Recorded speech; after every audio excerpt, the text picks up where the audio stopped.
Eu canso de ver nego falando assim, quando eu tiver uma máquina dessas, aí sim eu consigo fazer esse projeto. Antes disso não dá não. Tem certeza? Tem certeza? Eu acho que eu vou te provar aqui hoje que dá.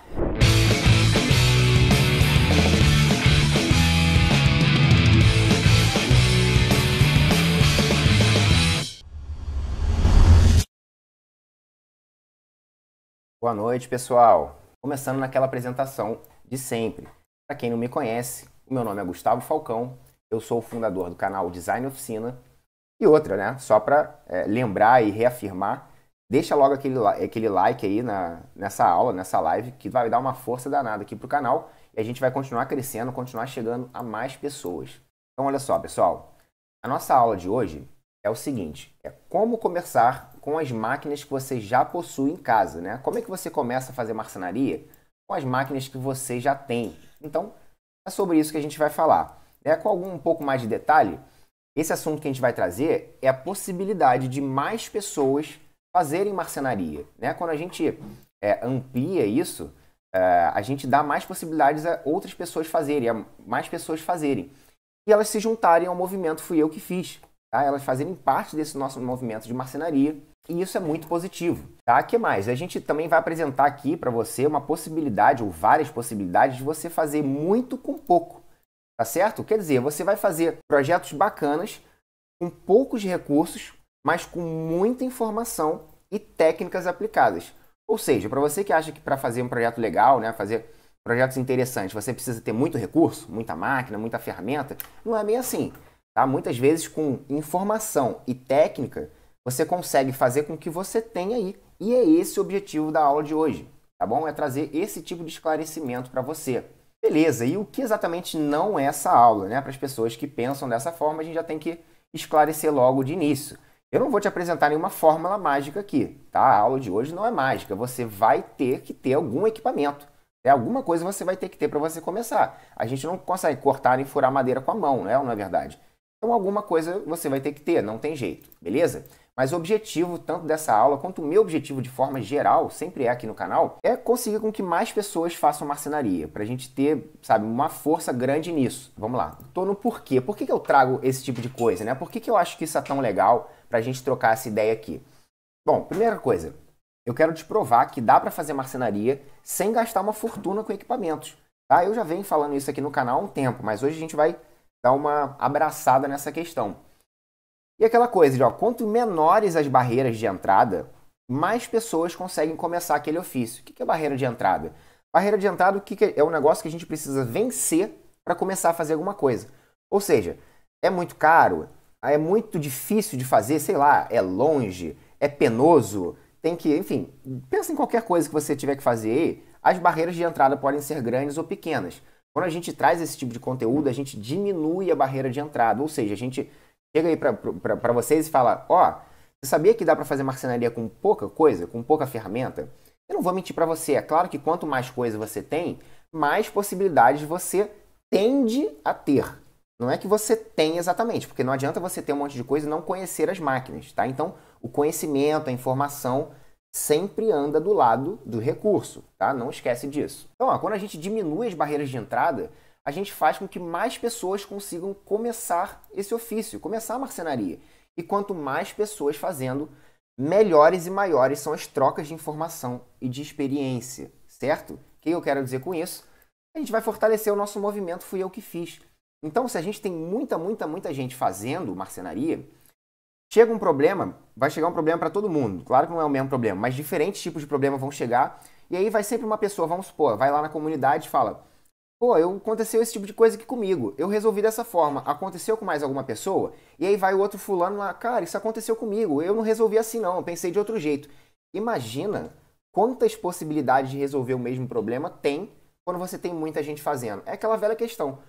Duas cabeças pensam melhor que uma. É ou não é verdade? Então, se a gente tem um problema e tem várias cabeças pensando naquele problema, a chance de sair muita coisa boa é muito legal. É muito interessante. Então, quanto menor a barreira de entrada, mais gente está fazendo, mais vai fortalecer o movimento Fui Eu Que Fiz.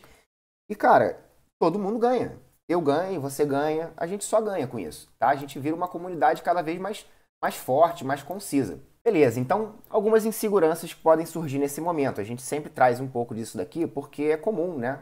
Em todo tema que a gente traz acaba surgindo alguma insegurança. Eu canso de ver nego falando assim, quando eu tiver uma máquina dessas, aí sim eu consigo fazer esse projeto. Antes disso não dá não. Tem certeza? Tem certeza? Eu acho que eu vou te provar aqui hoje que dá. É lógico, como eu já falei, né? Você vai ter que ter acesso a mais informação, a técnicas, você vai ter que treinar, aplicar, mas é a ampliação das possibilidades. Dá para fazer, tá? É isso que a gente está dizendo. E que adianta eu comprar uma máquina se eu preciso ter várias máquinas para fazer qualquer coisa que seja, né? Fazer uma peça eu vou precisar, uma furadeira não vai cortar, uma serra tico-tico não vai furar. Então o que adianta comprar uma máquina? Calma. Eu já mostrei projeto aqui no canal que eu fiz simplesmente com uma furadeira e um arco serra. Cara, o arco serra é uma ferramenta manual de, sei lá, nem sei quanto é que tá custando hoje, 20 reais, 20, 30 reais. Hoje tá tudo mais caro, né? Mas na minha época ali, que a gente comprava tudo por 10, 15 reais, um arco serra ficava ali até 20 reais, sei lá, deve estar quase o dobro hoje. Mas é uma ferramenta, é barata, não é máquina, enfim. E você consegue fazer sim. Eu já fiz projeto assim, projeto simples, mas muito maneiro. Tá muito bacaninha, mas que ele tem um apelo de venda muito bom, né? Na época que eu tinha minha marca de produtos, eu fazia esse projeto, né? Que é uma plaquinha de café, e eu vendia pra caramba, né? É claro que eu não fazia com arco serra. Eu mostrei aqui no canal que é possível fazer com arco serra. E o acabamento fica ótimo, hein? Acabamento, esquadro, tudo isso, tá? A gente já vai destrinchar melhor um pouquinho esses pontos, tá? Então, qualquer insegurança que surgir, pensa duas vezes, pensa se isso não é uma barreira que você está se impondo, tá? Então falamos um pouco das inseguranças, agora também gosto muito de falar do jeito errado de fazer. Por quê? Cara, muita gente já começou a fazer marcenaria. E tem muita gente que a gente começa fazendo com certos vícios, acaba, enfim, encarando aquele negócio de um jeito errado. Então eu gosto de puxar aqui algumas coisas para você sair desse caminho e voltar para o caminho do fui eu que fiz. Beleza? Vamos lá, nem tentar começar achando que não tem equipamento suficiente. Pessoal, vários e vários temas que eu trago aqui pra gente falar a respeito, esse é um dos problemas centrais, é você ficar arrumando desculpa para não começar. Até botei aqui, ó, para de arrumar desculpa. Beleza? Eu sei que cada um tem uma dificuldade, cada um tem uma vida diferente uma do outro, e isso é normal, mas assim, tenta parar de ficar botando empecilho no teu caminho, porque como eu falei, dá para fazer muito com pouco, né? Você não precisa esperar os teus primeiros projetos, né? Você não tem quase nada que saiam projetos perfeitos. Não é isso, tá? Você tem que gerenciar suas expectativas quanto a isso. Mas você não começar pensando que, não, primeiro eu preciso comprar isso, primeiro eu preciso comprar aquilo.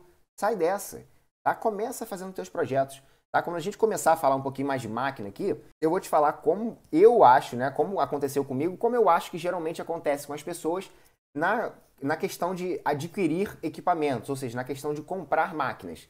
Geralmente eu acho que rola numa sequência assim, a gente vai começando a fazer e vai comprando uma, aí faz um pouquinho mais e compra outra e toma gosto e quer fazer, quer ampliar e vai comprando mais. Então, cara, vamos lá, não fica arrumando esse tipo de desculpa, tá? Tem uma serrinha aí, tem uma furadeira, talvez até uma tico-tico, cai pra dentro, beleza? Outra coisa que eu vejo acontecendo também, que nem é muito comum, mas talvez você se identifique, é o seguinte, abandonar equipamentos antigos. Eventualmente, tem, sei lá, aquela furadeira velha jogada ali no canto, tem uma serra tico-tico antiga que você não dá nada por ela. Enfim, uma máquina que alguém da tua família comprou e está no fundo do armário e você nem leva fé nela. Dá uma freada. Pega a máquina, tá? Se for antiga mesmo, melhor ainda, porque as coisas tinham muito mais qualidade. Beleza? Agora, se for uma coisa nova que, sei lá, é uma máquina de baixíssima qualidade, talvez você sabe que é baixa qualidade, que não é uma marca legal, vamos lá, pega essa máquina e tenta fazer uma manutenção. Se não valer a pena você mandar para alguém fazer a manutenção, entra no YouTube, pesquisa alguns vídeos. E, cara, a manutenção de uma máquina, ela passa por algumas questões, às vezes, simples. Eu até listei aqui, ó, parte elétrica, dá uma olhadinha nos fios, ver se tem alguma coisa solta, né? O fio que deveria estar soldado ali tá solto. Também o carvão do motor da máquina é um negócio que desgasta. É um negócio super simples, uma melequinha assim com uma molinha. Você troca aquilo, tá nova, o teu motor tá funcionando de novo. Lubrifica a tua máquina, né? Dá uma olhada nos rolamentos e nas buchas. Às vezes a furadeira, por exemplo, tá com um mandril muito frouxo, aí você troca o rolamento, troca a bucha ali dentro e ela fica firmezinha de novo. Então, não dispensa os equipamentos que estão parados aí na sua casa. Dá uma olhada, dá uma pesquisada, abre ele aí e, cara, cai pra dentro pra tu fazer uma manutenção. Às vezes é mais simples do que parece, beleza? Depois de fazer a manutenção, compra uma ferramenta nova, ou seja, tem uma furadeira velha, só tem broca velha, compra broca nova. E isso vai fazer toda a diferença na usinagem, tá? Tem uma serra tico-tico, velho, compra compra a lâmina de serra nova, que vai fazer diferença no acabamento, no corte e tudo mais. Beleza? E mãos à obra, cara, não perde tempo não. Outra coisa também, jeito errado de encarar, né, que eu até botei aqui meio de brincadeira, meio não, né? Às vezes as pessoas esquecem a fama que nós brasileiros temos. Cara, a gente é rei na arte do improviso. Tá? Aquele belo jeitinho brasileiro, só que pro lado do bem, né? A gente sabe que o jeitinho brasileiro tem às vezes uma má fama. É o jeitinho brasileiro quando a gente tá falando de improviso para resolver um problema, tá? Pra gente seguir em frente. Quantas vezes você já não viu, principalmente em, sei lá, vídeo do WhatsApp, vídeo do YouTube, que vem esse negócio assim, ó, agora a NASA vem. É ou não é, cara? Quantas vezes você já viu isso? Outro dia eu abri um vídeo de um brasileiro, aliás, muita gente conhece esse caso, o cara que fez um carro movido a água. É muito louco, né? Enfim, a gente é bom nisso, cara. Então não se esquece disso, tá? A gente não desiste nunca. A gente é brabo na arte do improviso. Seguindo aqui um pouquinho, vamos agora vamos falar do jeito certo de encarar esse assunto que a gente está trazendo. E como sempre, eu gosto aqui de dividir em algumas partes. Antes de mais nada, o que eu quero que vocês entendam? As máquinas que eu estou considerando. Por quê? A gente está falando de como começar com as máquinas que você possui em casa. Só que, né, nem todo mundo tem as mesmas máquinas. De repente, você que está me ouvindo aí do Rio tem uma furadeira e uma tico-tico. Você que está me ouvindo de BH aí já tem uma lixadeira ou não tem uma tico-tico. Enfim, cada um vai ter uma máquina diferente, por mais que eu acho que geralmente rola uma sequência na hora de comprar. Não é uma regra, mas as máquinas que eu estou considerando. Furadeira ou furadeira parafusadeira, tá? Serra tico-tico e uma lixadeira orbital. A tupi laminadora, eu não estou considerando ela de uma forma geral. Eu botei ela aqui porque eu vou citar ela para resolver alguns problemas, porque é bem legal mesmo na hora de dar um acabamento e tal. Mas, de forma geral, eu estou considerando as máquinas mais básicas, tá? Uma estrutura realmente mínima, que seria uma máquina para furar, uma máquina para cortar e uma máquina para lixar, tá bom? A tupi, ela faz um monte de coisa, faz furo, corte, rebaixo, mas eu não acho que é para um momento inicial. Acho que tem gente que não tem tupi, e eu quero considerar isso. Mas também, como eu falei, vou trazer ela aqui de vez em quando, porque é uma máquina que faz a diferença, tá? Mas você não precisa dela. Lembrando daquele projeto da placa de café, né? Que eu fiz simplesmente com uma furadeira de máquina, não tinha mais nada. Beleza, agora que eu quero que você pense. O que você mais faz em um projeto? O que você mais faz num projeto de marcenaria? Sabe o que é? Usinagem. Quem sabe o que é usinagem? Vamos lá. Primeiro vamos falar um pouquinho aqui, ó. O que é uma usinagem? É o desgaste mecânico que visa dar forma a uma peça. Então pensa bem. Sempre quando a gente pega uma peça, né, viu aqui que ela não está especificando material, né? Então, usinagem pode ser em metal, pode ser em madeira, pode ser em plástico, pode ser em um monte de coisa. Mas a gente está falando de madeira, vamos lá. Imagina essa palavra, desgaste. Desgastar a peça. Quando a gente desgasta alguma coisa, a gente está gerando algum resíduo. Então, é isso que você vai botar na tua cabeça. Por exemplo, quando você tem uma peça de 2 metros. 1 metro para um lado e quase 1 metro para o outro que você vai cortar. Por que quase 1 metro para o outro? Porque no momento que você vai cortar ali no meio, se você estiver cortando com uma serra circular, você vai perder 3 milímetros que a serra vai desgastar. Se você estiver cortando com uma serra tico-tico, você vai perder 1 milímetro que a serra vai desgastar. Então, é um desgaste que você faz para dar forma na peça. Pô, Gustavo, mas que forma que está dando? A forma é você pegar uma peça e dividir em duas. Entendeu? Você gerou 2 formas diferentes. Então, as usinagens, elas vão ser sempre que ocorre um desgaste mecânico numa peça, com função, né, com o objetivo de dar forma. Dar forma pode ser tudo isso que eu estou te falando, tá? Qualquer coisa que modifica aquela peça está dando uma forma para a peça. Beleza? Então pode ser na tua cabeça. Sempre que tiver um resíduo, é usinagem. E eu já vou te trazer um exemplo aqui bem rapidinho, que não é uma usinagem, tá? Enfim, acho que a gente até pode encaixar na marcenaria. Imagina que você tem aí, vamos botar aqui sabe fórmica? Tem uma coisa que é similar à fórmica que se chama PET, hoje em dia, que é uma fórmica só que é de plástico. É muito, muito mais fácil de trabalhar. Não protege tão bem, mas é muito mais fácil de trabalhar. Como, por exemplo, você consegue cortar com estilete. É isso que eu quero que você pense, tá? Imagina você cortando essa PET, que é uma folhinha fininha de plástico, né? De PET, de um polímero. Você pega, bota uma régua e corta, divide essas duas partes no meio. Você gerou algum resíduo? Não, né? Você simplesmente dividiu, cortando, mas dividiu. Então, esse tipo de corte com estilete não é uma usinagem, tá? Você simplesmente está separando as duas peças, beleza? Vamos voltar aqui então. Agora que a gente já entendeu o que é uma usinagem, vamos ver quais são as possíveis usinagens que a gente pode fazer numa peça de marcenaria, né? O que a gente chama de interferência na peça. Vamos lá. Corte, furo, rebaixo, lixamento e desbaste. O ajuste está aqui, vamos lá, deixa eu falar um pouquinho do ajuste, por que ele está entre colchetes.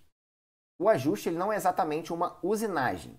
Eu botei ele aqui porque ele vai ser como se fosse mais um tipo de processo e quando a gente tem poucas máquinas, a gente tem que recorrer a ajustes para ter precisão, enfim, para ter acabamento, para ter todas aquelas coisas que a gente teria se a gente tivesse máquinas mais avançadinhas, digamos assim, né? Então, eu botei o ajuste aqui entre colchetes, ele não é uma usinagem, mas ele é uma possibilidade. Deixa eu só tentar esclarecer melhor. A gente pode fazer um ajuste através de um lixamento.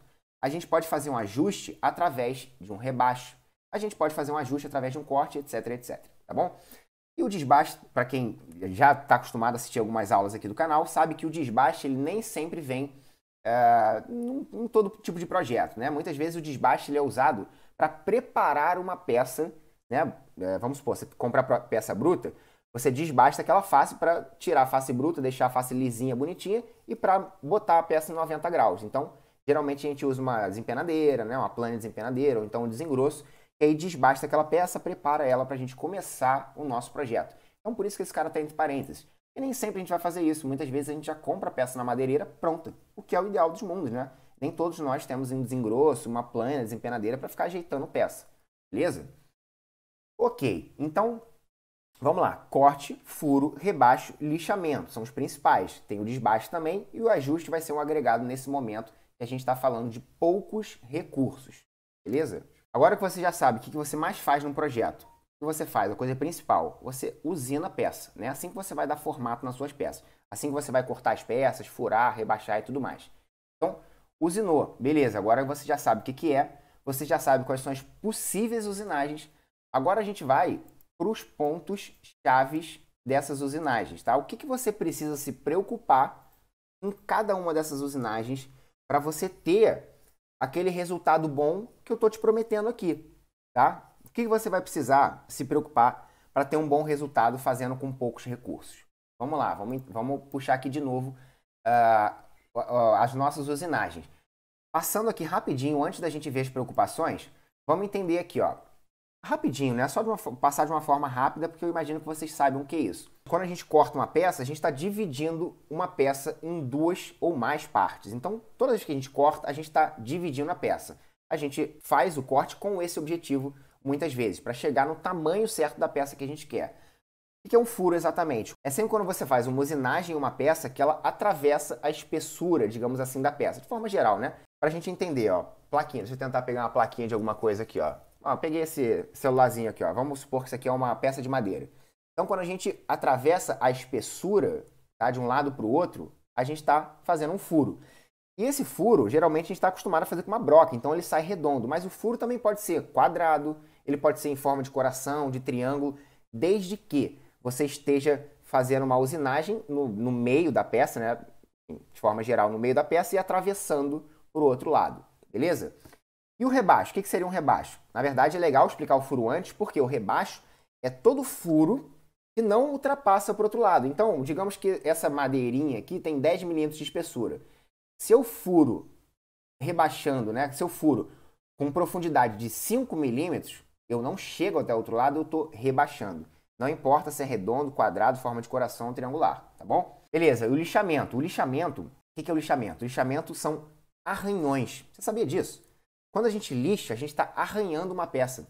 Geralmente a gente faz esse tipo de lixamento para chegar naquela face mais lisinha possível, porque a gente começa num arranhão gigante, né, um arranhão grosseiro, lixa 50 e tal, para desbastar, vai diminuindo, chega na 100, 120, já com o objetivo de dar um acabamento, deixar mais lisinho, lisinho, lisinho, e aí a gente consegue aquela peça mais lisa possível, né, que a gente consegue passar a mão, fica gostosinho. Então, lixamento seria isso, e o desbaste, eu diria que é quando a gente diminui a espessura de uma peça, mas eu gosto de encarar o desbaste como se você estivesse pegando, por exemplo, ó, você está desbastando essa face aqui da madeira.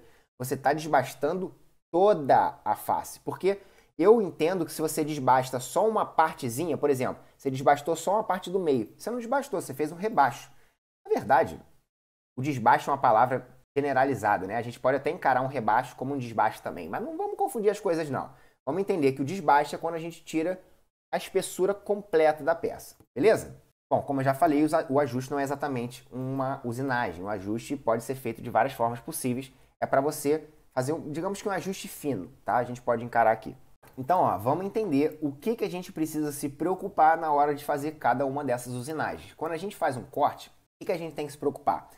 Duas coisas principais. Com a angulação desse corte, ou seja, se o corte está retinho, tá? E não é só retinho, retinho assim não. É retinho em dois eixos diferentes. E outra coisa é o acabamento, tá? Eu acho que alguns de vocês já podem ter ouvido falar, eu não gosto de usar serrote. Serrote manual, tá? Serrote não é serrote japonês, não. É serrote daqueles antigos, com dentão grande, que não tem muito travamento, os dentes não são muito afiados. Eu não gosto, na verdade não uso. Por que eu não uso? Porque por mais que eu faça um corte retinho, aquele acabamento vai estar tão ruim, que eu vou ter que fazer alguma coisa, vou ter que fazer algum outro ajuste muito grande para chegar no acabamento que eu quero. E aí o que seria esse ajuste muito grande? Pô, eu vou ter que comer 1 ou 2 milímetros ali de peça. E não adianta cortar reto. Se o acabamento é muito prejudicado, praticamente não adianta você cortar reto, porque você vai ter que fazer um ajuste tão grande que arrisca de você inclinar, entendeu? Tá a angulação certa, arrisca de você inclinar aquela angulação fazendo o acabamento direitinho. Então, muitas vezes quando a gente corta, por exemplo, com serrote, ou às vezes com uma tico-tico mesmo, a tico-tico não dá o melhor acabamento do mundo, não. A gente tem que vir com uma lixa fazendo acabamento, pode até fazer com uma tupia, enfim. Já vamos destrinchar um pouco melhor as soluções, tá? Mas eu só quero que você entenda o que você precisa se preocupar. Vamos vir aqui nesse eixo, ó. Imagina que a gente tem uma ripa de madeira ao longo do eixo X, tá? Ela tá apoiada assim, ó, ao longo do eixo X, beleza? Então, você precisa se preocupar com os outros dois eixos na hora de angulação. Quer dizer, você precisa se preocupar em não angular no eixo tanto Z quanto Y. Vamos lá, vamos entender, ó. Pedaço de madeira apoiado no eixo Z, no eixo X. Tem aqui a sua serra cortando, né? Retinho. Primeiro tipo de preocupação que você vai ter que ter é com essa angulação aqui, ó. Tá bom? Se você está angulando a sua serra, né? Se você está angulando ela sem querer, tá? E aí, esse eixo aqui seria o Z. Beleza. Não posso angular no eixo Z. Tem que manter ele retinho ali, ó. Tá vendo a seta retinha? Tem que manter ele no eixo, no plano Z. Senão, se você sair, já está angulando. Beleza. Então, você pode angular assim, sem querer. E você pode também, mesmo fazendo o esquadro, a marcação com o esquadro, você pode vir angular assim, ó. Tá? E aí já vai para o eixo Y, tá? São dois tipos de angulação diferentes. Essa aqui, se você marcar com o esquadro errado ou o esquadro estiver ruim, você pode fazer. E essa daqui, que você faz se você não estiver prestando atenção no seu movimento, tá? Então, são dois tipos de eixos diferentes para você se preocupar nesse momento, na hora de você cortar, tá? Beleza, então, lembrando, acabamento do corte e angulação do corte, né? Esse corte está no esquadro, mesmo que se for um corte angulado, ele está no ângulo certo, ele está inclinando, mesmo que esteja nesse ângulo certo, está inclinando nesse ângulo. Então, preocupações nesse momento. Furação, angulação e acabamento. Bom, na questão do furo, você precisa manter aqui, ó, o eixo Z, tá? Ó, tem aqui nosso pino, não tem? Vamos lá, canetinha aqui, ó. Tem o nosso pino, que seria a broca. Vamos lá, tentar deixar ela reta aqui, ó. Qualquer lado que você inclinar, você já vai estar saindo do eixo Z. Seja para frente, para o lado, para trás, e o teu furo vai sair assim, ó. Beleza? Vai sair errado. É uma preocupação que a gente tem que ter. E o acabamento? Como assim? Tem que ter acabamento dentro do furo? Não. Tem que ter um acabamento na entrada e na saída do furo, tá? É muito comum o acabamento ficar ruim na saída do furo. Por quê? A gente começa a furar um pedaço de madeira e a gente não apoia esse pedaço de madeira embaixo, tá? A gente não apoia em outra madeira. Quando a gente não apoia, quando está no finalzinho do furo, a madeira vai ficando mais frágil e a força que você está fazendo acaba quebrando esse final da madeira. Em vez de cortar, ele quebra. Então, o acabamento fica ruim. E no início é a mesma coisa. Se você não tiver uma broca afiada, se você não, né, fizer um furo direitinho ali, você pode também escorregar com a broca e a broca acabar danificando e sair um acabamento ruim. Então, é um detalhe menor do que o acabamento do corte. O acabamento do corte é imprescindível, porque aquela face vai ficar exposta, ela tem que estar bonitinha, certinha. Mas o acabamento do furo também é muito importante. Às vezes você prejudica muito, até perde uma peça, porque o acabamento de saída ficou horrível, porque o acabamento de entrada não ficou bom, ficou, enfim, craquelado, machucado, tá? Então, angulação do eixo e acabamento. Vou ter que fazer um parênteses aqui. Eventualmente, essa angulação do furo vai estar um pouquinho inclinada, coisa que quase não vai fazer diferença para o seu projeto. Muitas vezes, a angulação do furo, essa coisa de o furo estar torto, faz muita diferença quando você quer fazer um projeto, por exemplo, de um jig, tá? De um jig para sua máquina, ou de uma máquina de madeira, quando você quer fazer coisas que precisam de precisão. Eu lembro que tinha uma máquina que eu não desisti de fazer essa máquina não, mas eu já fiz pelo menos umas 2 ou 3 dela, e por eu não ter uma serra, uma furadeira de bancada com o eixo regulado, né? Ela nunca tá perfeita no eixo Z, ela tem sempre uma inclinaçãozinha que eu não consigo tirar. Eu não conseguia fazer essa máquina, que é uma serra de fita. Serra de fita tem 2 volantes, assim, a gente chama de volantes, são 2 rodas. Elas têm um furo no centro e a fita passa ali em volta. Se esse furo não fica perfeito, como é que é? O volante, ele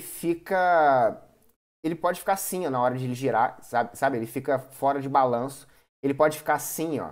Enfim, não fica bom. Se aquele eixo não tiver perfeitamente bem furado no centro, ele não fica legal. Mas pro resto dos projetos, você não vai ter que ter essa rigidez tão grande assim. O que mais? Falamos do furo, agora vamos entrar na questão do rebaixo. Então, lembrando, essa coisa da angulação do furo, é legal você se atentar, mas se não tiver perfeito também, vai depender muito do projeto que você está fazendo, tá? Rebaixo. Apenas rebaixos simples, tipo meia madeira na ponta. O que eu quero dizer com isso? Deixa eu ver até se eu consigo encontrar um meia madeira aqui para exemplificar para vocês, ó. Beleza, meia madeira na ponta. Esse tipo de rebaixo, tá? O que é isso aqui? A gente fez um rebaixo. Esse tipo de rebaixo dá para a gente fazer com, sei lá, poucas máquinas, não tendo, por exemplo, nem uma serra circular e nem uma tupia. Como é que a gente faz isso aqui? Com uma serra tico-tico? Não, a gente faz isso aí com uma serra manual, um serrote manual, né? Ou um serrote japonês, ou um serrote em costa, ou um arco-serra. Um arco-serra não é a melhor coisa do mundo, porque a lâmina dele é fininha e essa face que deveria ser bem reta aqui, muitas vezes você não consegue fazer tão reta.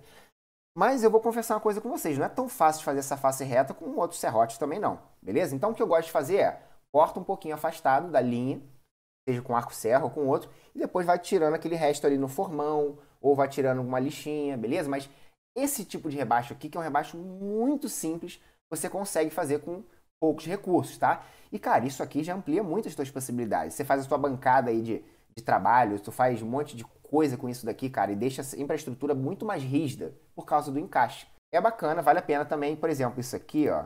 Isso aqui não é tão fácil, tá? A gente teria que ter um pouquinho mais de recurso, para fazer esse. Teria que ter, sei lá, um pouquinho mais de habilidade com formão. Enfim, talvez aí saber usar também uma grosa, mas dá para fazer também, dá para fazer também. Mas pensando em outros tipos de rebaixo, um rebaixo mais complexo, não vou entrar muito aqui a fundo. Mas rebaixos muito mais complexos do que isso é um pouco mais difícil, tá? Não é para você se sentir restrito com isso, mas é só para você entender o que, né, você entender suas limitações também. Beleza, mas mesmo que você vá fazer um rebaixo desse daqui, ó, você precisa se preocupar em fazer um corte reto, né? Um corte com a angulação certa. Ou seja, se esse primeiro corte que sair torto para fora, para cá, para lá, não vai dar um encaixe bom. Você não vai ter um encaixe legal e você vai ter que ter um negócio certinho. Beleza? Não adianta você fazer de qualquer maneira. Principalmente essas coisas que você vai unir 2 madeiras. Se um dos ângulos tiver ruim, isso vai se propagar para o resto do projeto. Ah, Gustavo, mas não tem que ter um bom acabamento?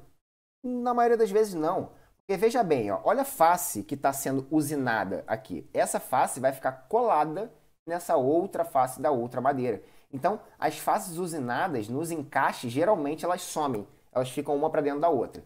Não é uma regra, mas quase sempre sim. Tá bom? Então, a preocupação com o acabamento aqui não é muito latente. Beleza, então vamos agora entender na questão do lixamento. A gente vai precisar se preocupar com angulação nesse caso? Não, né? Não é bem essa questão. O que a gente vai precisar se preocupar? Com o acabamento, logicamente, né? Você sabe que a gente tem basicamente 2 tipos de lixamento. O lixamento por desbaste e o lixamento por acabamento. Então é óbvio que no lixamento, uma parte principal seria o acabamento. Então, o nosso objetivo é conseguir faces lisas, entre um pouco mais aspas, né? Ou seja, sem marca de usinagem. Como assim sem marca de usinagem? Quando você termina um corte, seja na serra circular, seja na serra tico-tico, seja um corte à mão, a madeira, o pedaço de madeira que você cortou, ela vai ficar com marca de serra. Vai ficar com marca de serra. Cara, a única situação que ela não fica com marca de serra é quando você tem uma serra 100%, 110% regulada, uma serra nova e não tem nada fora do lugar. Aí provavelmente ela não vai fazer uma marca de serra na sua madeira, mas só nessa situação mesmo. Em outras situações todas você acaba fazendo uma marca quando você corta a sua madeira. Principalmente quando você está cortando com tico-tico, quando você está cortando com, sei lá, um arco-serra, um serrote japonês. que é o que a gente está considerando aqui. Eu não estou considerando que você tem uma serra circular. Então, as marcas de corte vão surgir, ó, a marca de serra. Outro tipo de marca também. Não é só marca de corte, é marca de lixamento. Por quê? A gente está falando em acabamento, né? A gente está visando o acabamento. Então, antes de fazer o acabamento, você vai ter que passar pelaquela coisa do desbaste. Ou seja, eu tenho minha face. Acabei de cortar aqui, a face está toda horrível. Eu tenho que lixar até essa face ficar lisa. Eu estou desbastando, eu estou lixando por desbaste. Depois que ela estiver lisa, e aí lá numa lixa 100 mais ou menos, aí eu vou aumentando a granulação da lixa, 180, 220, para ela ficar com um tato mais agradável, aí sim você já está indo para o acabamento. Só que antes do acabamento tem um desbaste, não tem jeito, beleza? Então a preocupação no caso do lixamento é o acabamento. Outra preocupação bem importante, que muita gente acaba não percebendo que isso acontece, é a questão de abaulamento e morses. O que seria isso? Os abaulamentos e morses é quando a gente começa a lixar com a lixadeira, por exemplo, a gente dá um certo mole e ela começa a tirar um pouco o formato daquela peça. Tá? Eu vou exemplificar nas soluções por que isso acontece. Tá? Eu vou dar as soluções e vou explicar por que isso acontece. Alguma vez que você for lixar a sua madeira, você fica lá com a lixadeira um tempo lixando, daqui a pouco quando você vê que o negócio está meio ondulado, tem uma morsa, tá meio arredondado a quina, tá meio um negócio que você não queria fazer, mas acabou acontecendo. Não é só frequente não, é praticamente certo de acontecer se você não tomar alguns cuidados. E na questão do desbaste, como eu falei, o desbaste ele vai vir somente na questão do lixamento. Por quê? Porque a gente está considerando aqui fazer muito com pouco. Ou seja, lembra das máquinas básicas, estrutura mínima? Eu não estou considerando que você tem uma plana desempenadeira em casa. Eu não estou considerando que você tem um desengrosso em casa. Também não estou considerando que você tem uma plana elétrica em casa. Então, não existe mais máquina para fazer o desbaste. Não tem máquina que faz desbaste, sabe? Máquina básica, eu até botei aqui. Não tem máquina básica que faz desbaste. Só essas. Ou então uma plana, que não é máquina, é ferramenta. Então, a gente está falando de máquina. Beleza, a questão do desbaste vai vir somente no lixamento. Então, a gente vai até desconsiderar, porque a gente já falou do lixamento aqui. E os ajustes, cara, você pode ter ajustes de diversas formas de fazer o ajuste, com diversas ferramentas ou máquinas diferentes. Eu gosto muito de usar tupia para fazer ajuste, mas já vou falar um pouco melhor disso. Então, mesma coisa, não adianta você fazer um ajuste e não se preocupar com a angulação, não se preocupar com o acabamento. Pelo contrário, o ajuste é a hora de você se preocupar com tudo. Você se preocupar com o resultado final. Né, como a gente já está falando, o que importa aqui principalmente na hora de você cortar, na hora de você rebaixar e tal? Angulação e acabamento. São as coisas mais importantes, né? Então é isso aí. Recapitulando, a gente viu que o que a gente mais faz na oficina são as usinagens, são as interferências sobre as madeiras. A gente entendeu o que é usinagens, a gente entendeu quais são as possíveis usinagens, então a gente já está sabendo o que a gente pode fazer ou não com a madeira. E agora você acabou de ver o que você precisa ficar atento quando você for fazer cada usinagem. Então, olho vivo nisso, observa isso e agora a gente vai entrar nas soluções para você entender como resolver cada um desses pontos, beleza? Da melhor forma possível. Seguindo para as soluções. Eu não sei se você lembra, mas os pontos que surgiram aqui foram basicamente angulação, acabamento e no lixamento surgiu o abaulamento, mas principalmente angulação e acabamento. Beleza, então vamos entender a solução para cada uma dessas questões. Bom, quando a gente está falando de angulação, vamos encarar a parte de corte, rebaixo e ajuste. Como é que a gente resolve essa questão na hora de fazer um corte? Porra, eu preciso cortar reto, eu preciso fazer um corte reto. Como é que você vai fazer? Qual é o seu melhor amigo nessa hora? Quadro. Esquadro regulado. Pô, mas o que é um esquadro? Como assim um esquadro regulado? Esquadro não é esquadro? Não. E eu já falei várias vezes isso aqui no canal. Cara, eu tenho, acho que pelo menos uns 5 esquadros. E eu confio em meio.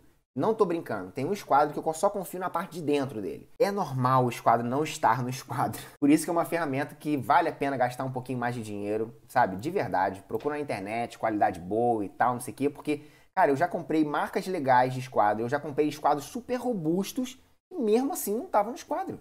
Era impressionante. Mas quando você tem um esquadro no esquadro, o que você vai fazer para se precaver, né, de ter um corte fora da angulação? Primeira coisa, você vai sempre marcar o teu corte. Por exemplo, vai fazer o corte no tico-tico? Faz a marcação com o esquadro. Se o teu esquadro estiver regulado, né? Eu vou falar rapidinho como você conferir se o seu esquadro está regulado.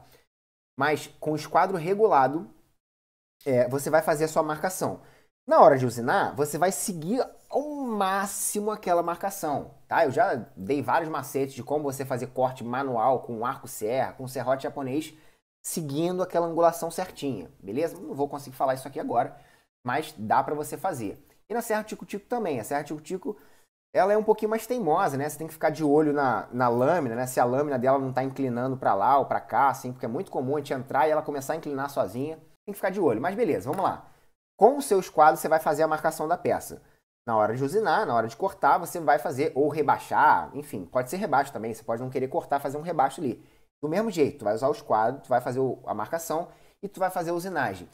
Beleza. Ficou certinha, perfeita a usinagem? Não sei, vamos conferir. Agora é hora de você pegar os quadros, colar ele na peça de novo e, porra, olha contra a luz, vê se está certinho, muda a posição, muda, para você entender se está nos quadros. Então os quadros vai vir em dois momentos.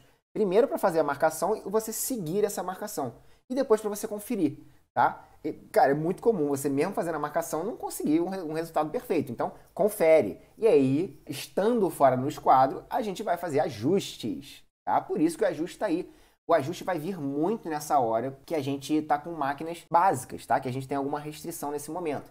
Então, sempre conferindo no esquadro, beleza? Tá fora do esquadro, dá uma ajustada. Uma ajustada pode ser lixando, pode ser tupiando, pode ser fazendo algumas coisas diferentes. Então, fez a marcação, conferiu depois, se precisou, fez ali um ajustezinho e beleza. E na questão dos furos? Cara, o furo, para você fazer um furo reto, é bem mais fácil do que você fazer um corte reto. Por quê? É muito comum a gente fazer um gabarito simplérrimo para fazer furo reto. O que a gente faz? A gente pega qualquer quadrado de madeira que tenha duas faces a 90 graus. Se essas duas faces estão a 90 graus, o que você vai fazer? Esse quadradinho, imagina que ele seja, sei lá, baixinho, 4 centímetros. Você vai pegar isso aqui, apoia na sua peça de madeira. Quando você for furar, em vez de você furar a mão livre, podendo inclinar isso aqui, ó, você cola a sua broca no quadradinho, que está a 90 graus com a sua peça, e você faz o furo. Beleza? Você vai fazer um furo reto. É muito simples fazer isso aqui, tá? Todo mundo usa esse tipo de recurso. Você pode usar um quadrado assim para você encostar na lateral. Você pode fazer fazer um furo. Tem muita gente que usa, por exemplo, tem que fazer um furo numa peça à mão livre, vai na furadeira de bancada, fura a peça, porque tem uma furadeira regulada, e depois, dentro daquele furo, usa de gabarito. Eu não faço isso com minha furadeira não é regulada. Então, eu corto uma peça, confiro o esquadro da peça. Quando o esquadro está perfeito, eu sei que eu posso usar ela de gabarito para fazer a furação. Então, é assim que eu garanto, né, com que o meu furo fique mais reto possível. Um gabaritinho mega simples, beleza? A questão do corte é um pouquinho mais complicada. Faz o corte, confere, marca, confere, não deu, ajusta, é um pouquinho mais complicada, mas super possível de fazer. E utilizar ajustes. Então, nessa questão do corte, lembra que eu falei da tupia também? Agora é hora de falar um pouquinho melhor disso. Um tipo de ajuste que eu gosto muito de usar, e aí é tanto ajuste de acabamento, quanto você pode usar de ajuste de inclinação também, beleza? Que é o seguinte, vamos lá. Tem aqui minha peça de madeira, né? Eu preciso cortá-la com 50 centímetros total. Eu geralmente corto com 50,2 centímetros, ou seja, 502 milímetros. Em vez de só 500, ou direto com 500, eu corto ela um pouquinho maior. Corto um pouquinho maior. Por que eu corto maior? Porque eu sei que o meu corte pode estar fora da angulação e ele praticamente certo que vai estar sem acabamento que eu quero. Tá? Tô cortando com uma tico-tico, não vai dar o acabamento perfeito. Pode até ser que o acabamento fique ok, né? Com uma lâminazinha de serra nova, com uma máquina boa, pode ser que fique ok, mas perfeito não vai ficar não, beleza? Tá bom, então como é que a gente faria esse tipo de ajuste? Cortou 2 milímetros maior, você vai regular a sua tupia, né? Para você passar ela, pegou aqui seu pedaço de madeira, vai botar um batente aqui no lugar certo e vai passar a tupia aqui, fazendo o corte desses 2 milímetros. Por que você vai fazer isso? Porque o acabamento da tupia, sim, é um acabamento praticamente perfeito. Tá? Tanto a serra circular quanto a tupia laminadora, ou tupia de forma geral, elas têm um corte, a usinagem delas sai com um acabamento muito bom. Você não precisa fazer lixamento por desbaste depois. Você só precisa lixar por acabamento. Você só precisa fazer acabamento daquela face, porque já está muito boa. Tá? Só precisa fazer acabamento. Então essas duas máquinas proporcionam isso. Se você não tiver uma tupia, né, que não está na nossa lista, você pode fazer a mesma coisa com uma lixadeira. Corta 1 milímetro maior ou 2 e vem, cara, com uma lixadeira, não uma lixadeira, mas você já vai entender com o quê, mas um taquinho de madeira. Você vem fazendo aquele lixamento até chegar na linha. Por que com um taquinho de madeira? Porque com um taco de madeira você tem mais controle. Não só mais controle, mas também mais precisão. Vou te explicar um pouquinho melhor isso já, tá? Então, cortar 1 ou 2 milímetros maior e ajustar. E eu botei aqui, ó, você pode ajustar com a tupia ou você pode ajustar com a lixadeira, tá? No topo, eu não aconselho muito você fazer com a lixadeira. Eu acho melhor você fazer à mão mesmo. Beleza? Vamos então para a solução de acabamento. Ó, eu listei aqui as máquinas. Não que essas máquinas façam parte da nossa lista, né? A gente está entendendo que a gente tem essas máquinas. Não é isso. Aqui eu listei o que a gente geralmente faz, qual máquina a gente geralmente usa para ter um acabamento perfeito. Então, a primeira opção é a serra circular. Fez o corte, geralmente está no ângulo, está certinho, está bonito, e está bem acabado, beleza? Mas a gente não está considerando ela aqui na aula de hoje. Então, na tupia, que a gente está ou não está considerando, seria a segunda opção, fazendo exatamente isso que eu te falei. Primeiro você faz um corte um pouquinho maior, um corte bruto ali, 1 ou 2 milímetros maior. Depois você faz bota um batente na medida certa, passa a tupia e gasta aqueles 2 milímetros que você deixou de sobra. Aí você vai ter uma peça realmente com 50 centímetros em vez de 50,2 e vai ter um acabamento bonitinho, belezinha da tupia. Por que é a segunda opção? Porque dá mais trabalho. Tem que fazer 2 processos para chegar no mesmo resultado. Deixa eu abrir aqui a serra circular. Ó, botei aqui, ó, não está na nossa lista, né? Mas ela é a primeira opção de corte para um bom acabamento. Então foi exatamente o que eu falei.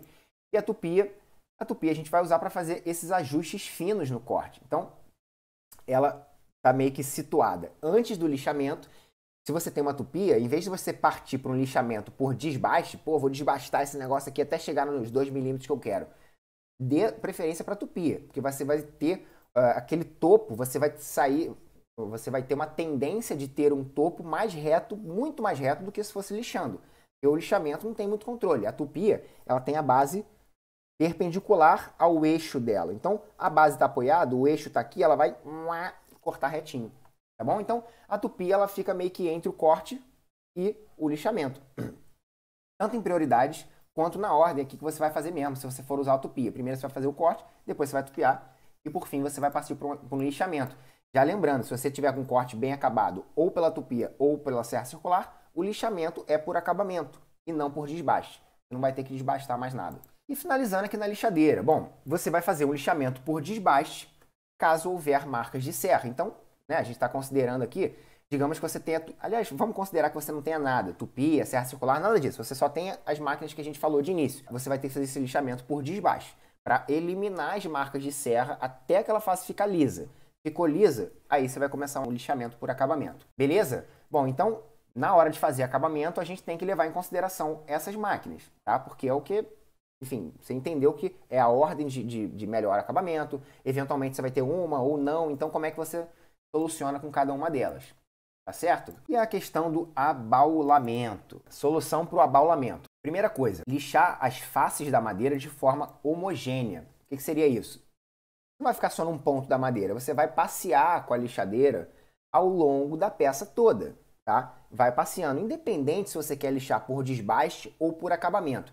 Ah, mas Gustavo, eu quero lixar por desbaste porque eu tenho uma peça de madeira que ela tá com uma marca só aqui nesse canto, então vou ter que ficar lixando nesse canto. Se você fizer isso, a sua peça vai ficar com morsa. A sua peça vai ficar afundada naquele ponto. Então, cara, lixamento homogêneo, passa na peça inteira. Se você tiver que desbastar a face da tua peça inteira, sei lá, 1 milímetro e pouco, porque tem uma marca, você vai ter que fazer isso. Não tem muito jeito, senão você vai ficar com a peça torta. Então, não tentar tirar marcas grandes lixando somente naquele ponto, que eu acabei de falar. Se você tem uma marca na tua peça, se você ficar lixando ali, eu tenho certeza absoluta que quando você tirar aquela marca, vai ter uma morsa assim, ó. Tem um buraco naquele lugar, tá? Então, cara, tenha paciência, lixa a peça toda, tá? E bota uma musiquinha no teu ouvido, vai lixando com calma aí, porque se você ficar só naquele ponto, você vai criar esse tipo de abaulamento. Não tem muito jeito. E esse ponto aqui que eu estava falando, né? A preocupação com o topo da peça. Por que rola essa preocupação? Ó, o que eu estou te indicando aqui? Ó? Lixar topo com base rígida, ou seja, sem EVA. Vamos lá. O que tem na base da lixadeira orbital? O que tem na base da lixadeira orbital? Tem uma chapoca de EVA, né? Para quê? Para ela, sei lá, deixar mais macio o contato da máquina com a peça. Beleza, isso é legal. Algumas vezes. Quando você lixa uma face grande, isso é maravilhoso, flui bem, o lixamento é mais rápido. Agora, Quando você está lixando um topo, o que acontece quando você tem um EVA aqui num topo? A máquina, que é geralmente maior que o topo, ela vai fazer assim, ó. Tá? Esse EVA, que ele é fofinho, quando você apoiar, ele faz isso aqui, ó. E aí, quando você termina de lixar esse topo, ele está arredondado. O teu topo já não é mais um topo reto, ele é um topo abaulado, tá certo?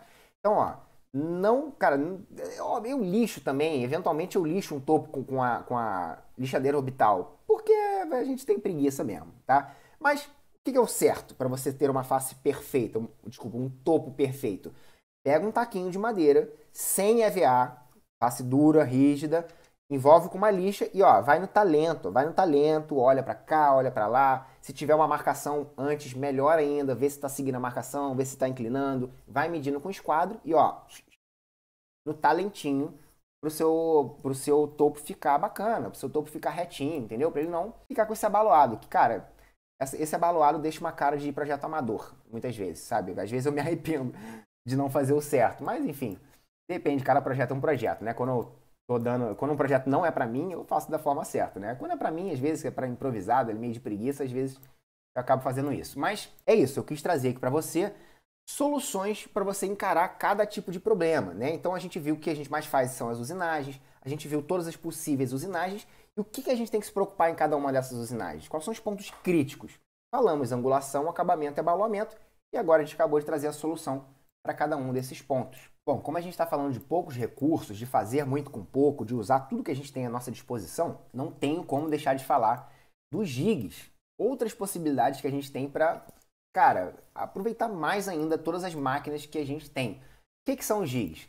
Os gigs são gabaritos, acessórios, adaptadores, é um acessório de marcenaria, é um negócio que faz uma adaptação de uma máquina, que faz uma adaptação de um processo. Geralmente esses gigs são construídos pelo próprio marceneiro. Tem uma coisa muito comum, a gente precisar fazer um processo e falar, puta, eu preciso de mais precisão nesse processo, eu preciso de mais agilidade, eu preciso repetir esse processo várias vezes. Vou fazer um gig, beleza? Para que servem esses gigs? Bom, várias coisas. O gig serve para copiar a medida, para dar precisão nas usinagens, como eu falei, para agilizar alguns processos e o que eu acho que é o mais importante para a gente, para possibilitar alguns processos.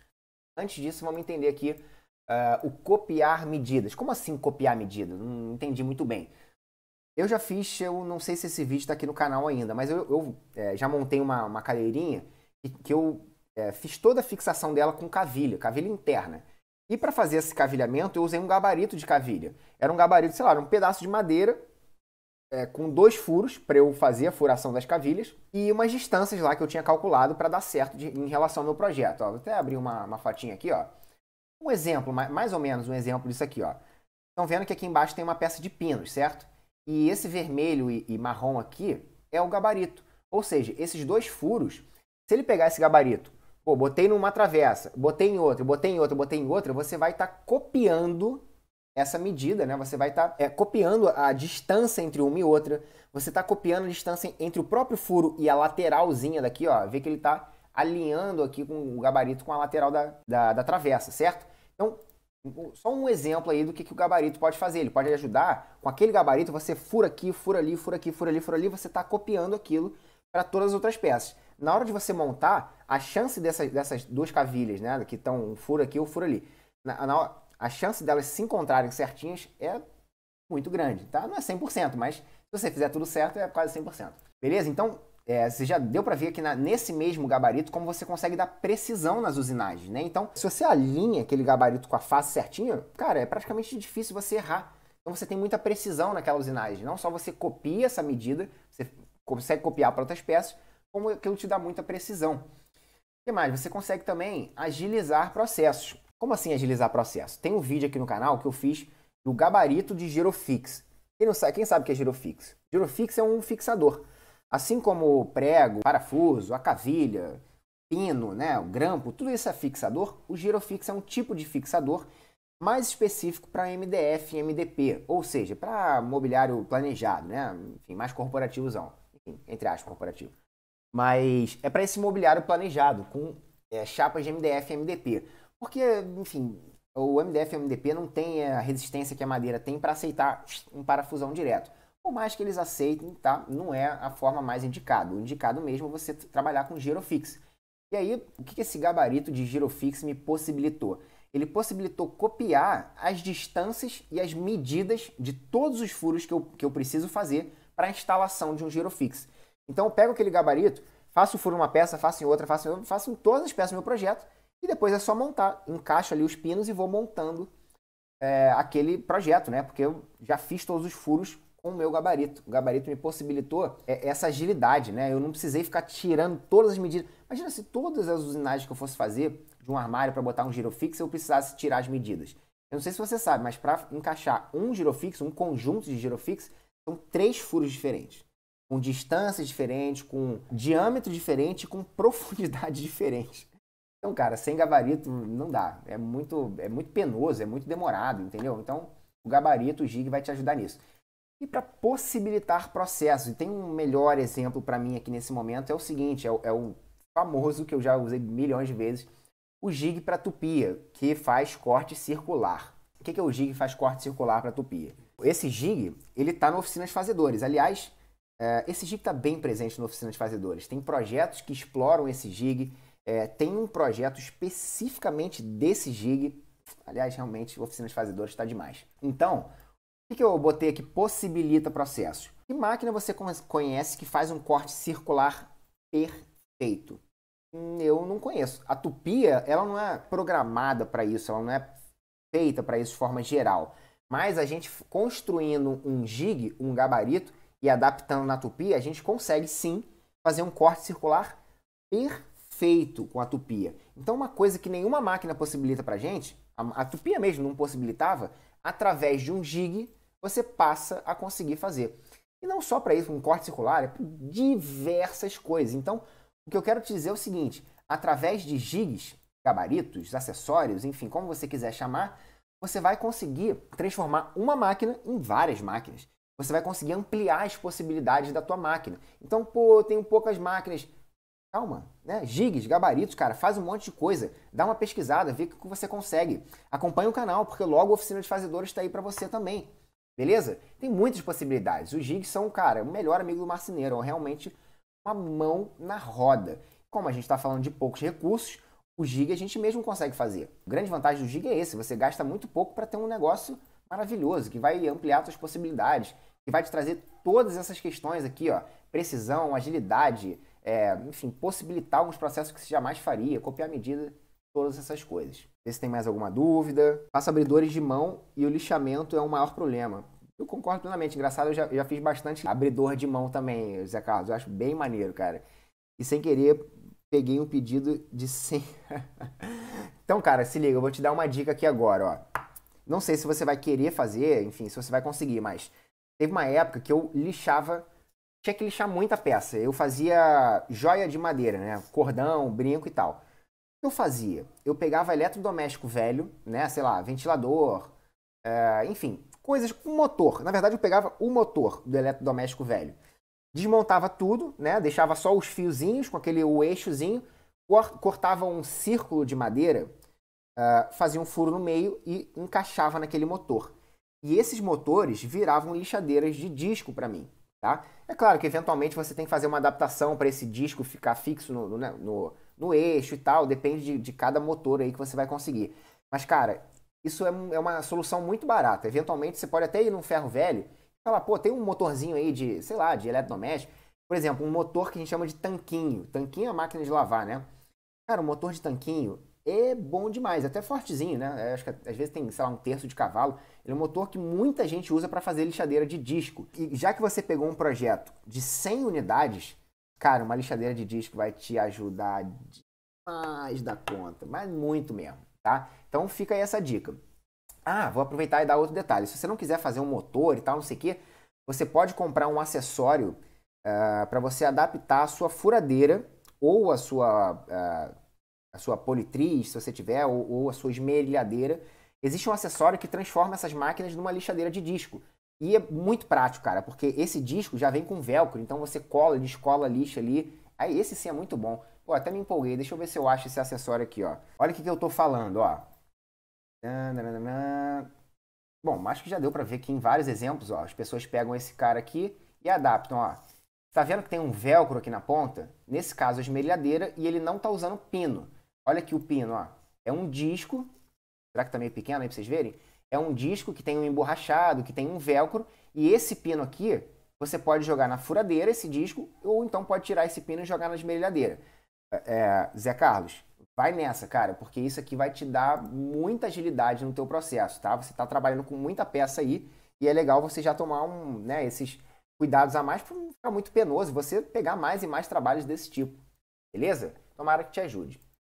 Vamos voltar aqui, pessoal. Agora eu quero que vocês deem uma olhada num pequeno passo a passo que eu separei para vocês começarem agora, para vocês aplicarem o que a gente falou nessa aula aqui agora. Primeira coisa, faz uma lista de máquinas e de equipamentos, ferramentas e tal que você tem disponível aí na sua oficina, na sua casa, enfim, no seu espacinho de marcenaria. Faz uma lista, vê tudo que você tem. Depois, você vai tentar encaixar as suas possibilidades e as suas limitações de acordo com a aula de hoje. Então, tudo que a gente falou aqui, o que as máquinas fazem, possibilidades e soluções, se encaixa.